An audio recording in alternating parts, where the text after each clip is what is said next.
Olá, amigos! A 21ª rodada do Brasileiro, por causa da eleição, será disputada sábado e na segunda-feira. 8 jogos no sábado e 2 jogos na segunda-feira. Vamos passar rapidamente aí os jogos que a gente vai comentar daqui a pouco. Os jogos de sábado, né? A rodada está já com essa arte que vocês estão acompanhando. 16h30 de sábado, Santos e Internacional e Sport e Vasco. 17 horas, Goiás e Atlético Paranaense. 19 horas, Corinthians e Atlético Mineiro, Fortaleza e São Paulo, Grêmio e Ceará. E 21 horas, Flamengo e Atlético Goianiense, Palmeiras e Fluminense. Vamos falar só desses jogos, porque os de segunda-feira, Coritiba, Bahia, Botafogo e Bragantino, ficam para segunda-feira, não é isso? E antes de tudo, você que vai votar nesse fim de semana, fique atento às recomendações às autoridades de saúde, às autoridades sanitárias.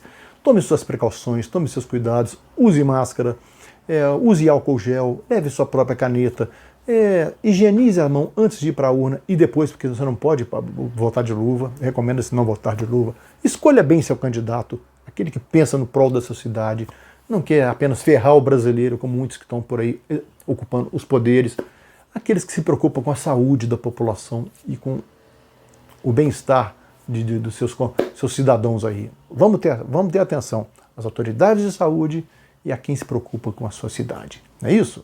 Vamos falar de cada jogo rapidamente. Santos e Inter é uma chance boa para o Santos dar uma encostada aí. Ele não iguala o Inter na tabela ali, ele está atrás. O Santos ainda é 7º colocado, o Inter ainda é o líder. Mas se ele ganhar, ele vai ficar a 2 pontos apenas. E tem que aproveitar, que é o momento que ele está bem, com o Marinho, Soteldo ali jogando, né, tal. O Inter vive um momento de impasse, porque perdeu 3 jogos, não ganha há 3 rodadas pelo Campeonato Brasileiro, mesmo tendo mantido a liderança por pontos ganhos, e vem de derrota em casa para o América Mineiro na primeira partida das quartas de final da Copa do Brasil. Trocou de técnico, Eduardo Cudê foi embora, foi para o Celta de Vigo, intempestivamente assim, entrou Abel Braga, que não pode ser debitado nele a conta pela derrota para o América, mas é a hora dele começar a se explicar, porque ele recebe um time bom na mão. Um time já meio montado, né? Ele não tem muita desculpa para um fracasso do Internacional, não, a não ser os últimos maus resultados dele, se o time não engrenar. Então é a chance do Santos de se aproximar de um adversário eventual aí, de um concorrente eventual no retorno aí, um jogo bom para o Santos aí. Sport e Vasco é o jogo dos casaca, né? Os gritos de guerra são muito parecidos, né? Casar, casar, casar, né? Tal. Lembra um pouco um ao outro. O Sport vê no momento mais pacificado, 10º lugar, o Vasco tem 18º, afundado, não ganha 8 jogos do brasileiro. Né? O Ricardo Sapinto ainda procura sua primeira vitória na competição nacional. E o Sport de Aventura vive um momento um pouco mais de paz, que o time deu uma reagida nas últimas rodadas, tem uma chance boa aí de ganhar, obter uma vitória e permanecer na primeira página da tabela, quem sabe até subir numa posição. Né? Goiás e Atlético Paranaense é o encontro entre os 2 piores times brasileiros na colocação. O Goiás, lanterna, e o Atlético Paranaense, o vice-lanterna, né, o penúltimo colocado. O Atlético é mais time, mas também tem sido a maior decepção do brasileiro.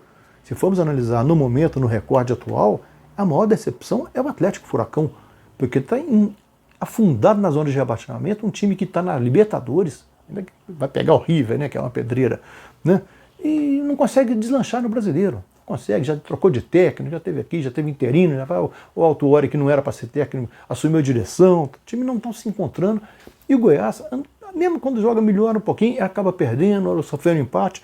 A chance do Goiás é que ele tem 3 jogos a menos. Mas ele precisa somar os pontos também que lhe faltam, né? Porque depois não vai adiantar nada esses 3 jogos a menos. É uma chance boa para ele ganhar de um adversário que está procurando o seu jogo, que vai se expor ao contra-ataque, e o Goiás jogando em casa. Né? Corinthians e Atlético é um dos 2 grandes jogos, a meu ver, da rodada.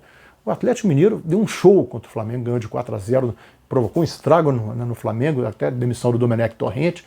Voltou a jogar bem sob o comando do Jorge Sampaoli, muito bem, por sinal, mas não terá 3 jogadores importantes. Né? O Júnior Alonso, zagueiro, tem sido o esteio da defesa, que na seleção paraguaia joga na lateral esquerda, porque né, você tem Balbuena e Gustavo Gomes na zaga, então ele joga na lateral esquerda, que é a sua posição de origem. Então são 3 zagueiros de primeira, né, que o Paraguai tem. O Alan Franco no meio de campo é o jogador que talvez menos faça falta, porque o Atlético está bem provido ali de volantes, Jair, o Alan, né, o Natan deve voltar ao time, entrando no time. Então o Atlético está bem por ali, está bem. O Zaracho já pedindo passagem para entrar. Agora, o principal desfalque, a meu ver, é aquele que foi o fator desequilibrante do jogo contra o Flamengo, que foi o Savarino, ponto direita, que vai pro pau, vai pro mano a mano, é muito forte, faz gol, chuta bem, o venezuelano, que está na seleção da Venezuela, os outros estão nas suas seleções de seus países, né? O Júnior Alonso, o Alan Franco do Equador, né? Então o Savarino é o que deve fazer mais falta. Porque o São Paulo vai de Vargas? Será que ele vai promover a estreia como título, a estreia do Vargas nesse jogo? Ou vai pôr o Marrone? Vamos ver, ou botar um homem a mais no meio de campo, o Zaracho talvez? Então essa é a incógnita. E o Corinthians, agora também, a exemplo do Atlético, só tem o brasileiro para ele tentar fazer uma campanha digna no retorno e se aproximar um pouco mais das brigas aí de cima. Né? Ele que era uma grande decepção, andou ameaçado pela zona de rebaixamento, andou até entrando nela por ali e tal. Agora tem só o brasileiro e tem bons jogadores que lhe permitam uma campanha bem mais tranquila, né, sob a direção do Wagner Mancini, que é um técnico que gosta de ir para o ataque. E o Corinthians tem que se lembrar que ele fez jogo duro com o Atlético no turno. Ele fez 2-0 no primeiro tempo e perdeu um gol feito no começo do segundo, aí depois levou 3 gols. Que o Galo foi para cima, ele aceitou a pressão e sofreu a virada. Então ele já sentiu como é que é o gosto de jogar bem contra o Atlético. Ele tem jogadores para isso, que possam tranquilizá-lo, tem bons jogadores no meio de campo. O time arranjou um jeito de jogar, mais ou menos. Tem alguns jogadores que se destacam. Quem sabe o Corinthians aí não faça um grande jogo aí. É o jogo dele, é uma chance dele aí. Porque ganhar do adversário desse, ou impedir que o adversário desse ganhe, é um grande resultado para o Corinthians e para o campeonato também, que embola ainda mais. Né? Fortaleza e São Paulo, até há 3 semanas, era um jogo equilibrado. Fizeram 2 duelos interessantíssimos pela Copa do Brasil. Né? Empate nos dois, 3-3 no Castelão e 2-2 no Morumbi, foram para os pênaltis, inacreditáveis 10-9 para o tricolor paulista, sobre o tricolor cearense. Mas desde então o Fortaleza já vem de 3 derrotas no Brasileiro, perdeu o Rogério Ceni, o treinador, né? E agora pegou o Marcelo Chamusca, que era do Cuiabá, da Série B, né? E o São Paulo melhorou a partir daí. A partir desse resultado, mesmo tendo se eliminado da Sul-Americana, uma vitória por 4-3 sobre o Lanús, inacreditável, levar um gol nos acréscimos, né? Fez tudo certinho, virou um jogo, fez 4-2 e 3 minutos depois levou o gol, um pouco de infelicidade.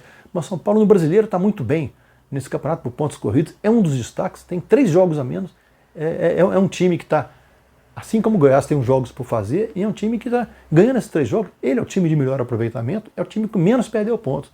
Então é uma chance dele ganhar um jogo aí e aproveitar um eventual tropeço da turma da frente. A combinação de resultados pode até lhe dar a liderança, embora seja difícil que ele ultrapasse 3 de uma vez. Mas de qualquer forma, ele com 3 jogos a menos do que o Atlético, são 2. Ele pode sonhar com muito mais do que ele está fazendo. É um momento do São Paulo, né? Mesmo jogando fora de casa. Grêmio e Ceará é um momento do Grêmio também. Tem de 5 vitórias, deu uma subida, virou de página no Brasileiro. O Renato parece que gostou do Brasileiro. O time começou a mostrar esboços daquele Grêmio que a gente gostou, se encantou de ver jogar. Né? Quanto ao Ceará, que começa a sentir o pique das mudanças. Né? Perdeu o Palmeiras de 3-0 a Copa do Brasil agora, está virtualmente eliminado. O Rafael Sobis foi embora, foi para o Cruzeiro.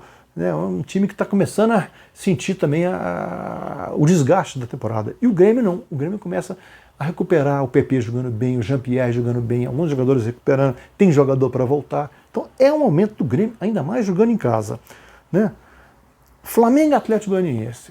No primeiro turno foi 3-0 lá em Goiânia para o Atlético Goianiense. No segundo jogo do Torrente, o Flamengo ainda estava tentando se acertar com o treinador, que acabou não se acertando de vez.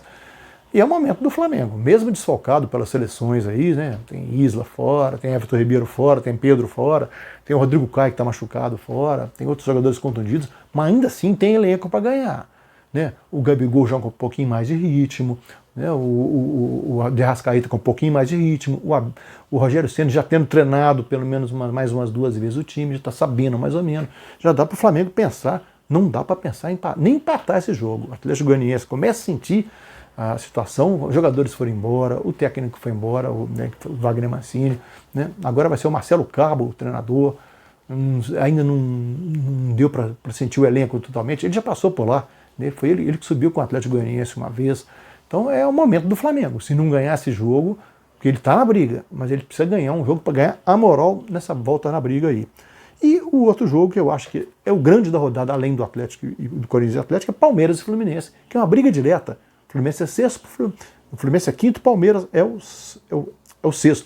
O jogo no Allianz, o Palmeiras 5 vitórias, depois que o Abel Ferreira manteve muito do que o André Lopes tinha conseguido ao substituir o Luxemburgo, prudentemente manteve, está dando seus retoquezinhos aos poucos, tem mexido bem no time, tem usado bem o elenco, mesmo com muitos desfalques. O Palmeiras está com 5 jogadores com Covid-19. 5 jogadores. Mesmo que já vivendo esse drama, ele ganhou de 3-0 do Ceará, com futebol muito envolvente, muito interessante, com jogadores se destacando, o Gustavo Scarpa se encontrando na lateral esquerda.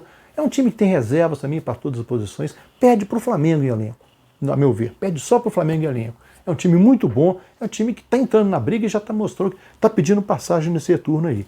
O Fluminense, a gente ainda não consegue colocá-lo na briga, embora na pontuação ele esteja lá em cima. A gente não vê no Fluminense uma estrutura e um elenco para poder seguir brigando no alto até lá na frente. Mas, de qualquer forma, é uma campanha muito digna do tricolor carioca, sob a direção do Odair Helma. É um time que tem feito bons resultados, mas vem de uma derrota em casa para o Grêmio. O Grêmio estava com o time quase todo reserva. Então, é um time que está fazendo um bom campeonato, mas é difícil encarar o Palmeiras do jeito que o Palmeiras está jogando. Então, eu vejo um favoritismo aí para o time do Abel Ferreira. É isso aí, meus amigos. Um abraço, fique com a gente. Bom voto!